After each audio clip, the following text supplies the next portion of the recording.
Welcome back to our financial series. I'm Dane with LoanFox Smart Home Lending. Today we have an exciting topic that can help you make the most of your tax return. We'll be discussing how you can use it to secure a mortgage with little to no down payment or closing costs. Hi there. I understand many of you have questions about utilizing your tax return to achieve home ownership without a hefty down payment. Let's get into it. You've been saving your tax returns diligently, and you would like to explore the possibility of buying a home. However, you don't have a substantial down payment, and we are not sure where to start. That's a common concern, but luckily, there are options available to help you get into a home with little to no down payment. One popular choice is a VA loan for eligible veterans, active duty service members, and surviving spouses. With a VA loan, you may be able to finance your home purchase with no down payment, allowing you to utilize your tax return for other essential expenses. VA loans can also allow you to go up to higher debt-to-income ratio limits, so you can often not only put nothing down, but also get approved up to a higher limit.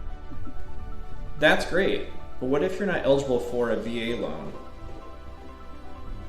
Not to worry, another option to consider is a USDA loan. These loans are backed by the U.S. Department of Agriculture and are designed to assist moderate to low income borrowers in rural and suburban areas. With a USDA loan, you may also be eligible for a zero down payment, allowing you to allocate your tax return to moving costs and furnishing the house. USDA loans have two big conditions. One is that the house must be in a USDA eligible area. The other is you have to be under the area median income.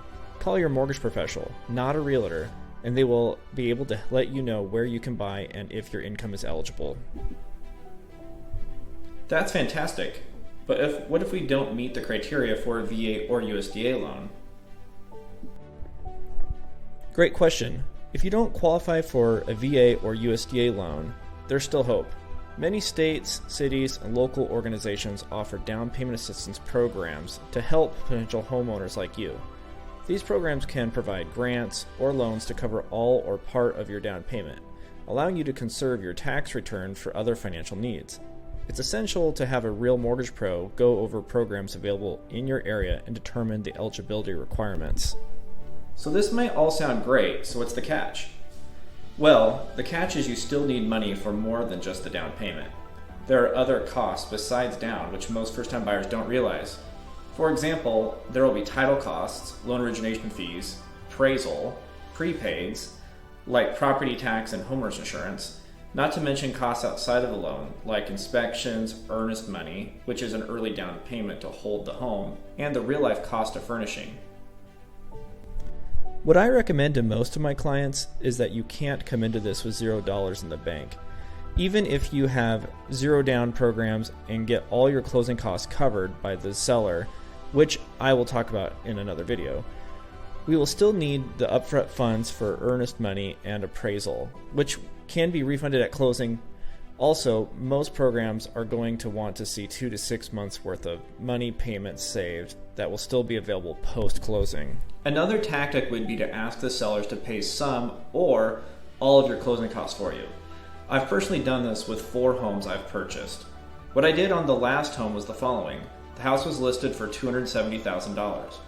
I offered them $275,000 with a $5,000 seller concession, meaning they give me back $5,000 to put towards my closing costs at the end of the transaction.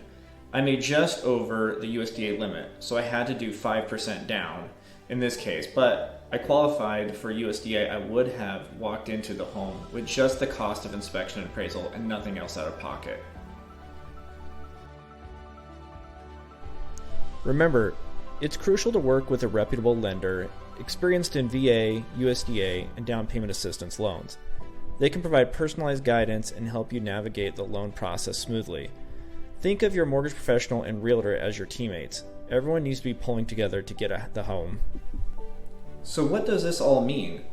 I'll give you an average scenario for most first-time home buyers looking at low to no down product on roughly $300,000 home. If you get a $5,000 tax return, you'll still want to have another $5,000 available for a total of $10,000.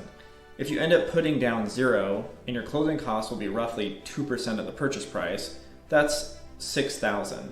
Then you will have your inspection cost of maybe $1,000. That still leaves you $3,000 for reserves, which you will need for approval in real life to pay the bills.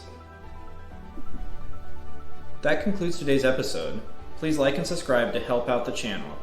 We hope this information empowers you to make informed decisions and utilize your tax return for a zero down VA, USDA, or down payment assistance loan. Join us next time for more home buying tips and advice. Until then, happy house hunting.